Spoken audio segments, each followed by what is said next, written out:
December 24th, 1989. Ava Gardner was dying, and she knew it. Instead of spending her final Christmas feeling sorry for herself, she did something extraordinary for 24 complete strangers. What happened that night would remain a secret for over 30 years. London, England. Christmas Eve, 1989. Snow fell softly outside the windows of Ava Gardner's modest flat in Ennismore Gardens, Knightsbridge, each flake catching the amber light from the street lamps below, like tiny dancers performing their final curtain call.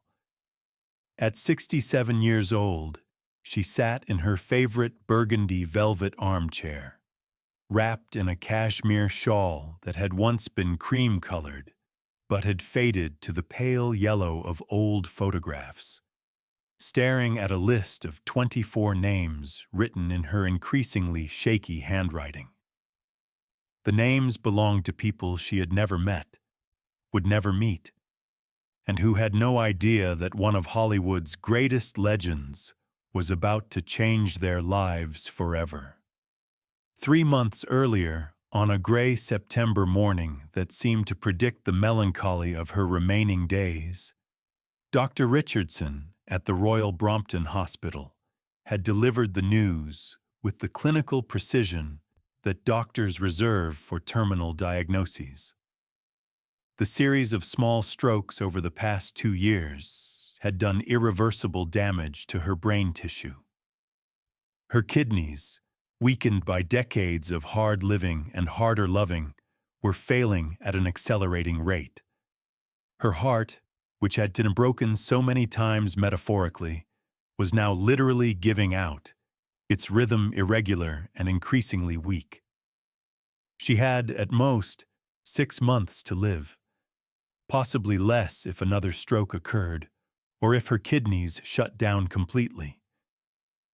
Ava had received the news with the same stoic grace that had carried her through 3 failed marriages, countless professional disappointments, and the gradual but inexorable erosion of the legendary beauty that had defined her identity for over 4 decades.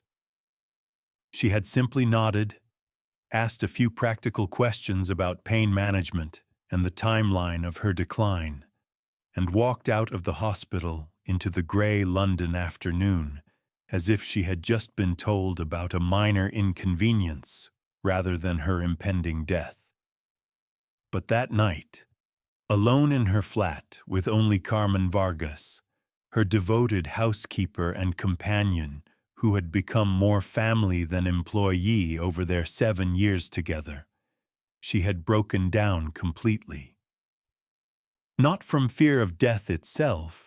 She had made peace with mortality years earlier when her mother died, but from the devastating realization that she would be leaving the world without having made any meaningful difference in it, beyond the ephemeral entertainment value of her films and the tabloid fascination with her romantic disasters. All the movies, all the magazine covers, all the headlines, all the awards and accolades and critical recognition. What did any of it matter if she died without having touched a single life in a genuinely positive, lasting way? What was the value of being remembered as beautiful or talented or scandalous if no one could say that the world was actually better because Ava Gardner had existed? Carmen had found her sobbing on the cold marble floor of her bathroom at 3 in the morning, mascara streaking her cheeks like black tears, clutching a framed photograph of her mother that she kept on her bedside table, the last remaining connection to a time when she had been simply Lucy Johnson from Grabtown, North Carolina, before Hollywood had transformed her into a symbol rather than a person. Carmen, who had worked for wealthy families throughout London for over 20 years and had witnessed death approach many times in many forms, understood immediately what was happening in Ava's heart and mind. This wasn't grief for her lost future, wasn't fear of physical pain or the unknown that awaited beyond death. This was grief for her wasted past, regret for opportunities never taken, anguish over a life that had been lived entirely in the spotlight, but had somehow failed to illuminate anything meaningful for anyone else. Ava Gardner, who had spent her entire adult life being desired, admired, envied, and analyzed by millions of people around the world, was facing the terrifying possibility that she had never actually mattered to anyone in a way that would outlast her physical presence on Earth. She had been a fantasy, a projection screen for others' desires and dreams, but never a real person who had made a real difference in real lives. Over the following weeks, as autumn turned to winter and London wrapped itself in the gray melancholy of approaching Christmas, Ava had begun making preparations for her death. Not just the practical arrangements that mortality requires, the revision of her will, the detailed funeral instructions, the careful distribution of her possessions among the few people she truly cared about, but something else entirely, something that had begun as a vague desire to matter and had gradually crystallized into a specific plan for her final act of significance. She had begun researching charities, hospitals, orphanages, and shelters throughout London, not looking for organizations to leave money to in her will, but searching for individuals and families who were struggling in silence, who needed immediate help, who might benefit from an unexpected gift from someone who understood intimately what it meant to feel abandoned and forgotten by the world. She had asked Carmen to help her gather information, and Carmen, with her extensive network of friends, neighbors, and fellow domestic workers who knew the intimate details of London's hidden struggles, had become Ava's eyes and ears in a world she had never really inhabited, despite living in it for over a decade. The list of 24 names had taken her 2 months to compile, each edition representing hours of careful research and consideration. She had insisted on knowing not just the financial circumstances of each potential recipient, but their personal histories, their dreams, their fears, their daily struggles, their sources of hope or despair. Each name represented a complete human story of hardship that had somehow found its way to her attention through Carmen's careful networking and investigation. Margaret Whitman, 73 years old, recently widowed after 52 years of marriage to Harold, a postal worker who had died of a heart attack 6 months earlier while tending his small garden behind their council flat in Bermondsey. Margaret was facing eviction because her widow's pension couldn't cover the increased rent imposed by the council, and at her age, with her arthritis and failing eyesight, finding new accommodation was nearly impossible. She had worked as a seamstress her entire life, taking in alterations and repairs from neighbors, but her fingers were too stiff now to thread a needle reliably, and her income had dwindled to almost nothing. James Patterson, 8 years old, living with his grandmother Sarah in a cramped flat in Tower Hamlets after his parents were killed in a car accident the previous year. Sarah, 68, was trying to raise an intelligent, energetic boy on her meager pension while battling rheumatoid arthritis that made her former job as an office cleaning lady impossible to continue. James was a precocious child, who had taught himself to read at age 4 and devoured every book he could find. But his grandmother couldn't afford to buy him the educational materials he craved, and the local library's limited hours and older collection couldn't satisfy his hungry mind. Maria Santos, 34 years old, a Portuguese immigrant working 3 different cleaning jobs to support her 2 young daughters, while her husband Carlos recovered from a construction accident that had left him temporarily paralyzed from the waist down. Maria cleaned office buildings from 4 in the morning until 8, then took care of her husband's physical therapy needs and her daughter's breakfast and school preparation, then cleaned a restaurant from 10 until 2 in the afternoon, then picked up her daughters from school and helped them with homework while preparing dinner and caring for Carlos, then went to clean another office building from 7 until 11 at night, getting perhaps 4 hours of sleep before starting the cycle again. Elena Kowalski, 29 years old, a Polish refugee who had arrived in London 18 months earlier with nothing but her 6-year-old son Tomek and the clothes on their backs, fleeing an abusive marriage to a man whose violence had escalated to the point where she feared for both their lives. She spoke limited English despite months of effort to learn, and her lack of language skills combined with her legal status as an asylum seeker had made finding steady employment nearly impossible. She survived on whatever assistance social services could provide and the occasional cash payments for under-the-table cleaning work. Each name on the list represented not just financial need, but emotional isolation, the kind of deep loneliness and desperation that Ava understood better than anyone despite the vast differences in their circumstances. These were people who had been forgotten by society, who faced their struggles without fanfare or public sympathy, who carried their burdens in silence because no one with the power to help was listening to their stories.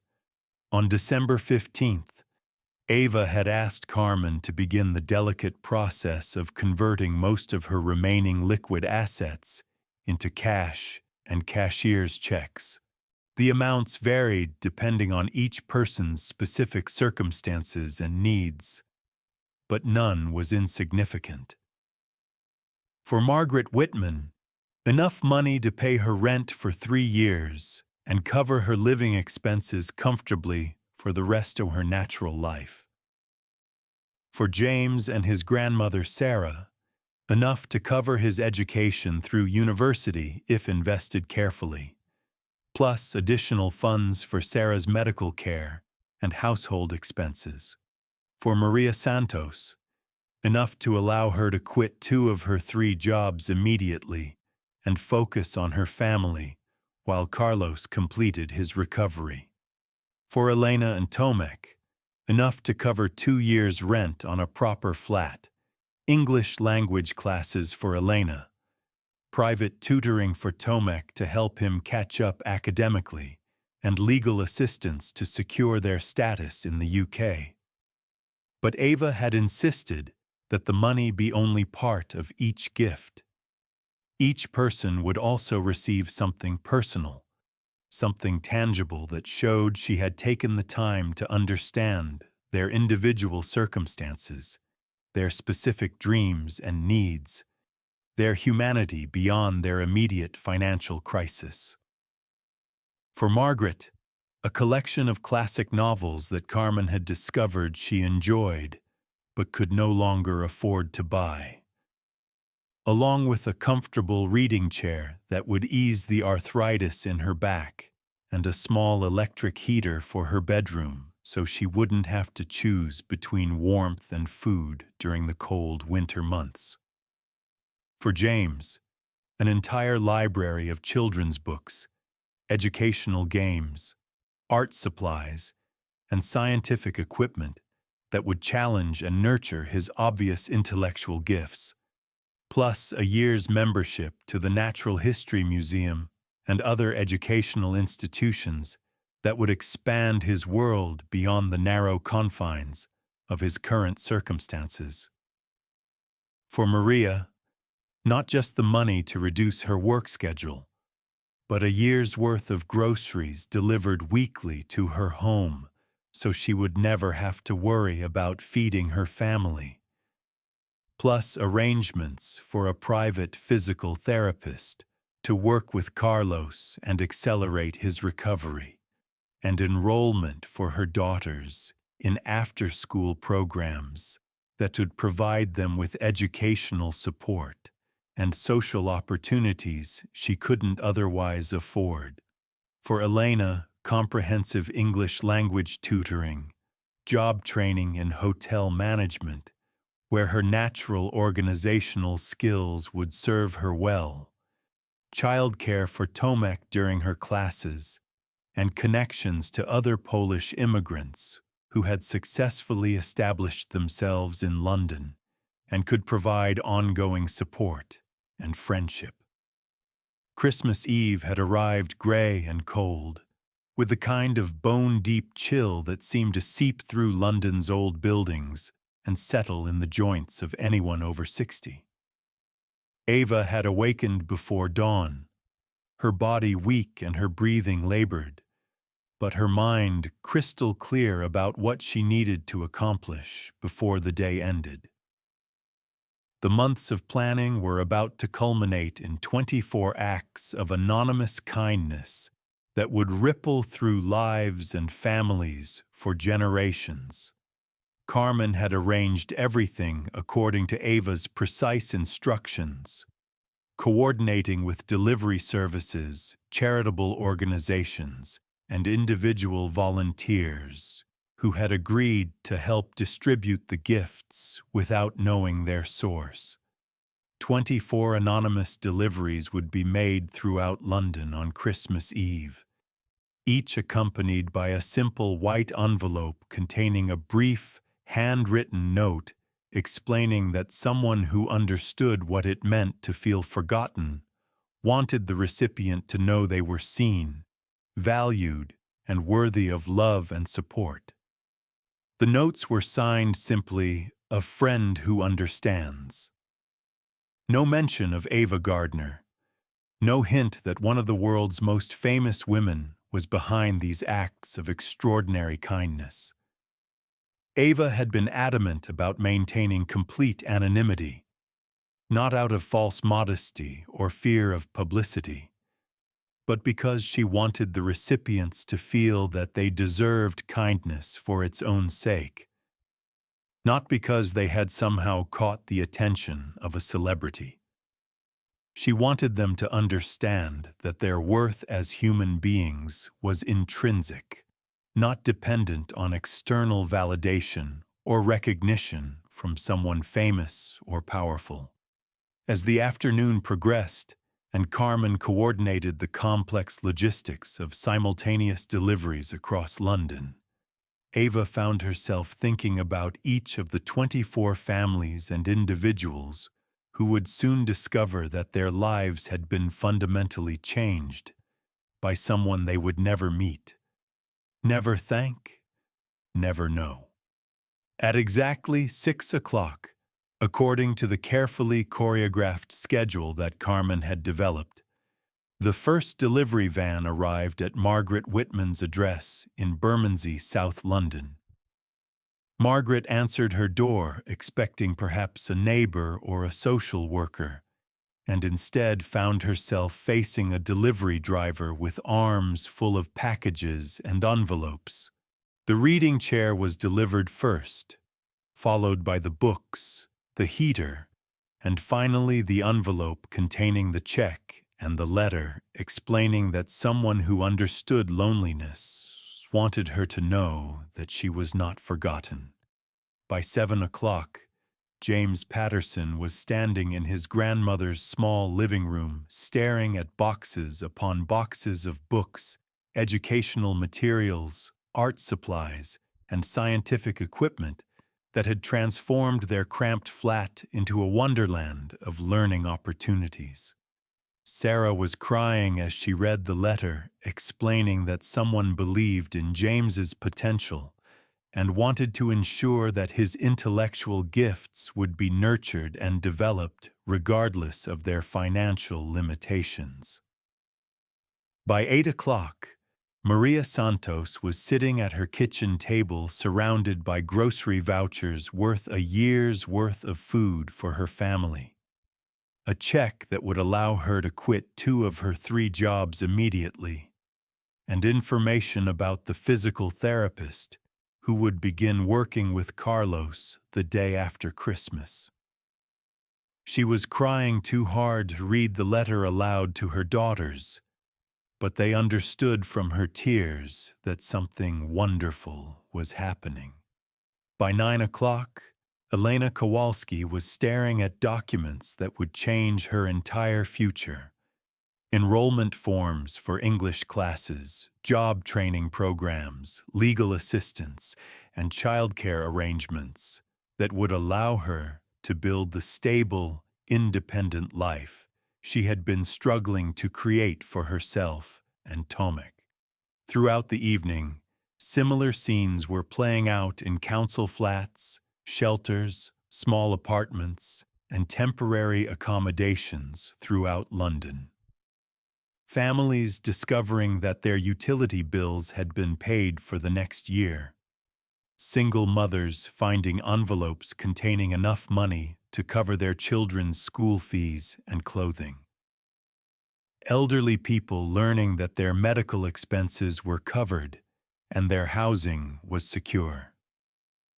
At 11 o'clock, as Christmas Eve officially became Christmas Day, the final delivery was made to a homeless shelter in East London, where the remaining funds would provide hot meals, warm clothing, and temporary housing for anyone who needed them during the holiday season. Carmen returned to the flat shortly after midnight, her cheeks red from the cold, but her eyes bright with the satisfaction of having participated in something genuinely meaningful. She found Ava still sitting by the window, now wrapped in a thick wool blanket, looking more peaceful than she had since receiving her terminal diagnosis 3 months earlier. For several minutes, they sat together in comfortable silence, watching the snow continue to fall on Ennismore Gardens, each lost in her own thoughts about the extraordinary evening they had just orchestrated. Finally, Ava spoke, her voice soft but clear in the quiet room.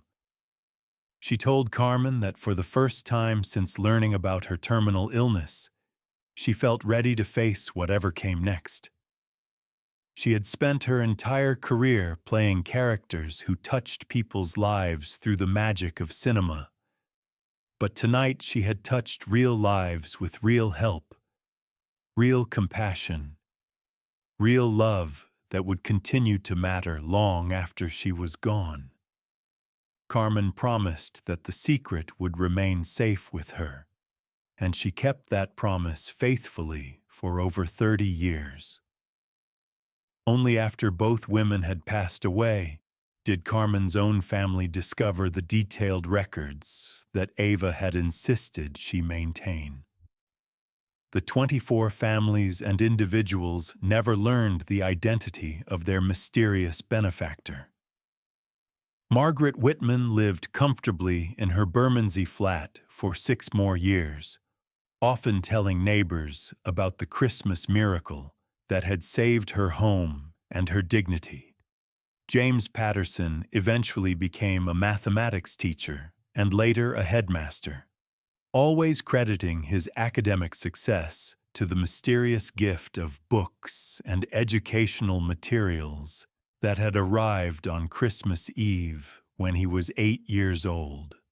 Maria Santos was able to reduce her work schedule immediately, allowing her to focus on Carlos's physical therapy and her daughter's education while maintaining enough income to support the family comfortably. Elena Kowalski became a British citizen, learned fluent English, found steady employment in hotel management, and eventually opened her own small guest house in Brighton. Ava Gardner died 4 months later, on January 25, 1990, in the same London flat where she had planned and executed her Christmas miracle. Her funeral was attended by celebrities and dignitaries from around the world, all of whom spoke eloquently about her beauty, her talent, her contributions to cinema, and her place in Hollywood history. But none of the eulogies mentioned what she considered her greatest performance: the role of anonymous benefactor to 24 strangers who had needed someone to remind them that they mattered, that their struggles were seen, that their lives had value regardless of their circumstances. Carmen kept Ava's secret until her own death in 2021. When her family discovered the carefully preserved records and realized the true scope of what had happened on that snowy Christmas Eve in London over 3 decades earlier. The story finally emerged as a testament to the truth that real kindness requires no audience, expects no applause, and finds its reward in the simple knowledge that suffering has been eased and hope has been restored. The world remembers Ava Gardner for her beauty, her talent, her tumultuous love affairs, and her contributions to the golden age of Hollywood. But for 24 families in London, she will always be remembered as the anonymous friend who appeared in their darkest moment to remind them that they were seen, valued, and deserving of love simply because they existed.